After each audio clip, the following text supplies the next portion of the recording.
सुप्रभात मेरे प्रिय विद्यार्थियों। आज आप लोगों का स्वागत है कक्षा छठी के ई लर्निंग के हिंदी कक्षा में। आज हम आप लोगों को आपका जो वसंत का किताब है उसका दूसरा अध्याय पढ़ाने जा रहे हैं। इसका नाम है, इस अध्याय का शीर्षक है बचपन। ये बचपन जो कहानी है या कह सकते हैं कि ये एक लेख है। ये इसकी लेखिका हैं कृष्णा सोबती। तो ये कृष्णा सोबती जी जो हैं, इन्होंने अपने बचपन के कुछ घटनाओं का उल्लेख करते हुए ये जो लेख है इसको लिखा है। आप सभी बच्चे अभी आप अपने बचपन में ही हैं, लेकिन फिर भी अभी आप कक्षा छठी में हैं। लेकिन इससे पहले आप, हो सकता है जब आप क्लास 1-2 में पढ़ें तो आपके कुछ मेमोरीज़ रहे हो सकते हैं जो कि बहुत ही स्वीट होते हैं, या कुछ ऐसी यादें हो सकती हैं जो कि आपको शायद अभी भी बहुत अच्छे से याद हो और आपको लगता है कि अगर वो दिन वापस आ जाता तो कितना अच्छा होता। लेकिन अभी भी जब भी आप क्लास 6 में पढ़ रहे हैं, छठी कक्षा में पढ़ रहे हैं, ये भी अंत नहीं है। इसके बाद भी आप जब आगे की कक्षाओं में जाएंगे तब क्या होगा कि आगे की कक्षाओं में आप जाने के बाद इस छठी कक्षा को आप मिस करेंगे। तब आपको लगेगा कि मेरी छठी कक्षा में कुछ यादें थी। जैसे अभी लॉकडाउन का समय चल रहा है, आप लोग ये ऑनलाइन क्लासेस कर रहे हैं, तो तब यही चीज़ें आपकी यादें हो जाएंगी। अरे ऐसे क्लास किया करते थे, घर में रहते थे, घर से पढ़ाई करते थे, होमवर्क करते थे, तो यही तब आपकी यादें हो जाएंगी। तो इसी तरह से हम सब के लिए हमारे बचपन की यादें बहुत सुहानी होती हैं, और इन्हीं कुछ बचपन की यादों को लेकर ही लेखिका कृष्णा सोबती जी ने अपने बचपन की कथा इस बचपन पाठ के माध्यम से हमारे साथ शेयर की है। आप लोग इस चैप्टर का वाचन यानी रीडिंग करेंगे, और यदि डिफ़िकल्टी हो, यदि कहीं पर कोई असुविधा हो तो आप मुझे बताएंगे।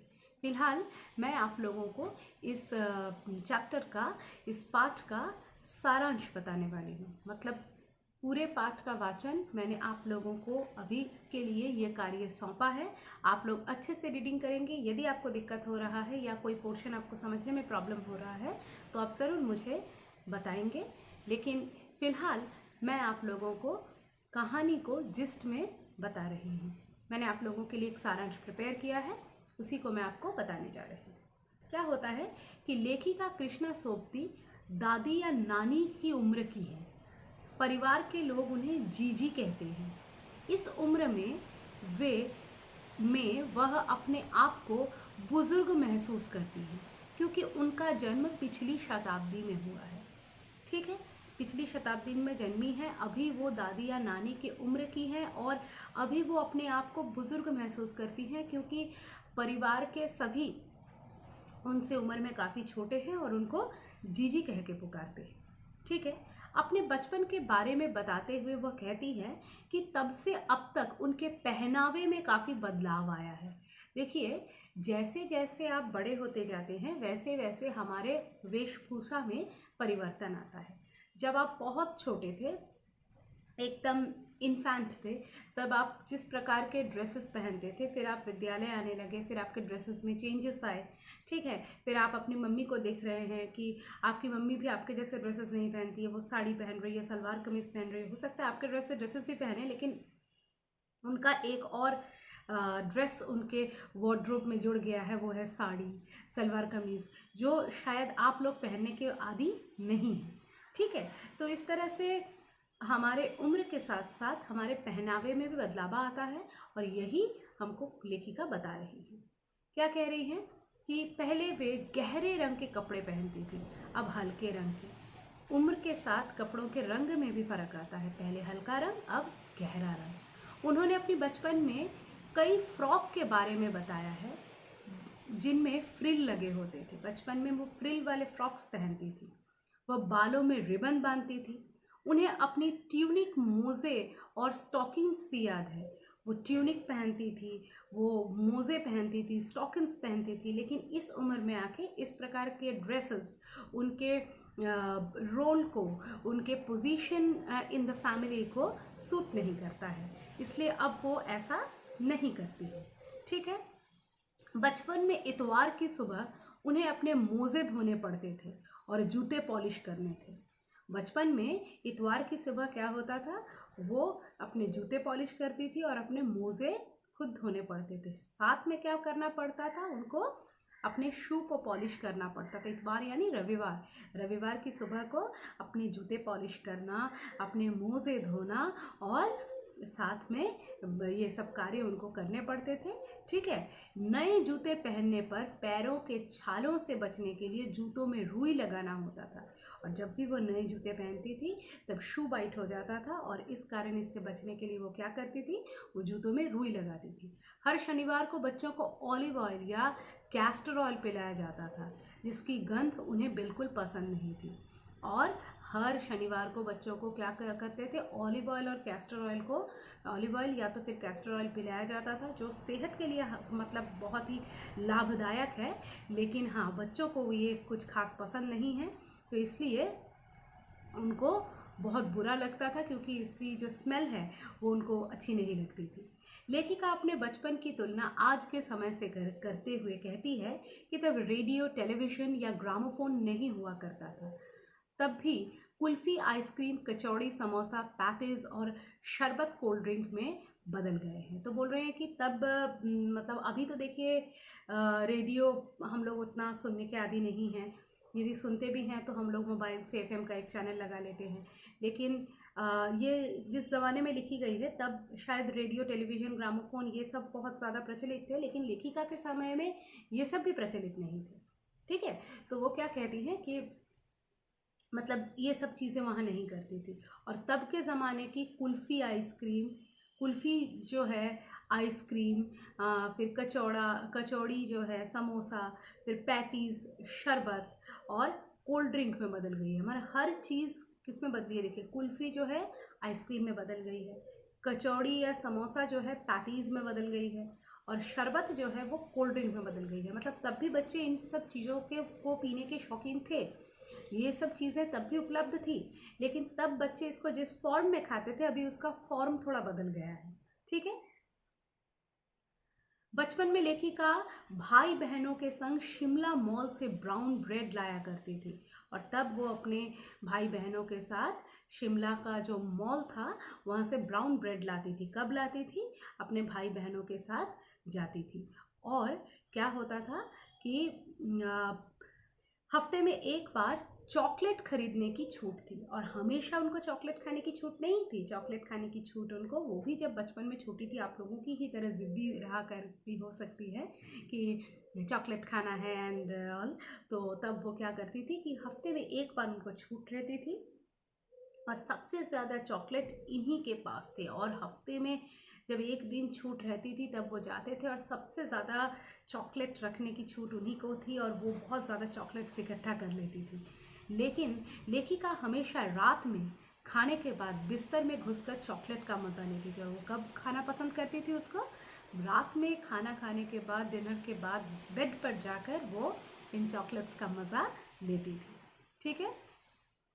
उन्हें शिमला के खट्टे मीठे फल और चेस्टनट भी याद आते हैं। चना जोर गरम की पुड़िया तो आज भी दिखती है। तो कहती है कि शिमला में जो खट्टे मीठे फल मिलते थे, पहाड़ी इलाका है, बहुत सारे फल मिलते हैं, वो उनको तोड़कर खाना बहुत पसंद था, और चेस्टनट भी उनको बहुत पसंद था। और उनमें से एक चीज़ जो उनको बहुत ज़्यादा पसंद थी वो आज भी मिलती है, वो है चना जोर गरम। ठीक है। उसकी पुड़िया आज भी दिखती है। छुटपन में शिमला रिज पर घोड़ों की सवारी में उन्हें बहुत मज़ा आता था। शिमला का जो रिज था वहाँ पर वो घोड़ों की सवारी करती थी, और ये उनको बहुत भाता था। ठीक है। शाम को रंग बिरंगे गुब्बारे, जाखू का पहाड़ और चर्च की घंटियों की गूंज उन्हें आज भी याद है। रंग बिरंगे गुब्बारे, जाखू का पहाड़, चर्च का जो बेल बजता था, उसकी जो गूंज थी, उसका जो इकोइंग साउंड था, ये उनको बहुत अट्रैक्ट करता था। ठीक है। शाम को रिच की रौनक और मॉल के दुकानों की चमक का अलग ही आकर्षण था। और शाम को जो है रिच की दुकान और मॉल का जो चमक दमक था वो बहुत आकर्षित करने वाला था। स्कैंडल पॉइंट में सामने की एक दुकान के शोरूम में शिमला कालका ट्रेन का मॉडल था, जो पिछली सदी की सबसे तेज़ गाड़ी थी। और वहाँ पर एक जगह थी जिसका नाम था स्कैंडल पॉइंट। उसके सामने एक दुकान थी और उस दुकान का जो शोरूम था वहाँ पर शिमला कालका मेल का एक मॉडल था, छोटा प्रतिरूप, ठीक है। और वो मॉडल जो है उनको देखकर बहुत अच्छा लगता था, क्योंकि वो पिछली शताब्दी का, वो जब की थी तब का जो है सबसे तेज़ गाड़ी हुआ करती थी, ठीक है। उस दुकान की बगल में आँखों के डॉक्टर की एक दुकान थी, और उसी दुकान के आजू बाजू में कहीं पर एक डॉक्टर की दुकान थी जहाँ लेखिका ने सबसे पहली बार अपना चश्मा लगाया था। तो लेखिका को वो भी याद है कि जब वो पहली बार उन्होंने अपना चश्मा लगाया था तो कहाँ से लगाया था, क्योंकि ये भी बच्चों के लिए एक याद ही बनकर रह जाती है। मेरी भी एक याद है, जब मैंने पहली बार चश्मा लिया था वो क्या इंसिडेंट था, कैसा फील हुआ था, वो अनुभव कैसा था। आप लोगों में से जो बच्चे चश्मे लगाते हैं उन लोगों को भी ऐसा अनुभव हो सकता है, तो लेखिका को भी ऐसा ही एक अनुभव था। अंग्रेज डॉक्टर ने कहा था कुछ दिनों बाद ऐनक उतर जाएगी। और तब का जो अंग्रेज डॉक्टर था, तब के ज़माने की बात है, तब अंग्रेज थे, तो उन्होंने जिस डॉक्टर को दिखाया था वो भी अंग्रेज थे, और उन्होंने कहा था कि आपका जो चश्मा है वो कुछ दिनों बाद, ऐनक यानी चश्मा, उतर जाएगा। पर ऐनक कभी नहीं उतरी। आप लोगों को एक मज़े की बात बताऊं, ऐसा मेरे साथ भी हुआ था। मुझे भी डॉक्टर ने कहा था कि आप कंटिन्यू पहनते रहेंगे तो 1-2 साल में ही उतर जाएगी, लेकिन ये आज तक मेरे बेस्ट फ्रेंड की तरह मेरे साथ है, ठीक है। तो जोक सपाट, इसके लिए लेखिका अपने आप को दोष देती है, लेकिन उनका चश्मा जो मतलब उतरने वाला था लेकिन उतरा नहीं, इसलिए इसके लिए वो खुद को दोष देती है। रात में टेबल लैंप के सामने काम करने का यह नतीजा था। और ये क्यों हुआ है? क्योंकि वो रात को टेबल लैंप के सामने बैठ के काम करती थी। उनके चचेरे भाई ने चश्मे को लेकर उन्हें चिढ़ाया भी था, और उनका जो चचेरा भाई था वो चश्मा लेकर उनको चिढ़ाया भी करता था। आँख पर चश्मा लगाया ताकि सूझे दूर की, ये नहीं लड़की तो मालूम सूरत बनी लंगूर की। इस तरह से उनके साथ मजाक होता था।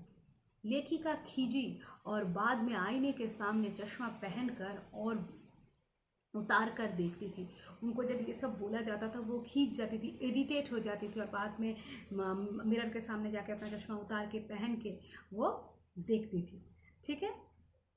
लेखिका चश्मे के साथ टोपियाँ लगाना पसंद करती थी। उनको चश्मे के साथ टोपी लगाना भी बहुत पसंद हुआ करता था। उनके पास कई रंग की हिमाचली टोपियाँ जमा हैं, और हिमाचल में एक ख़ास तरह की टोपी गोल सी होती है, उसके ऊपर नक्काशी की हुई होती है। इस टाइप की एक टोपी बहुत ज़्यादा जो है प्रचलित है, तो वो वाली टोपी लेखिका को पसंद थी और उन्होंने काफ़ी सारी जमा करके रखी है। ये तो हुआ हमारा चैप्टर, ठीक है। आप इसको रीडिंग करेंगे और यदि समझने में दिक्कत हुआ तो आप मुझे बताएंगे, ठीक है। धन्यवाद।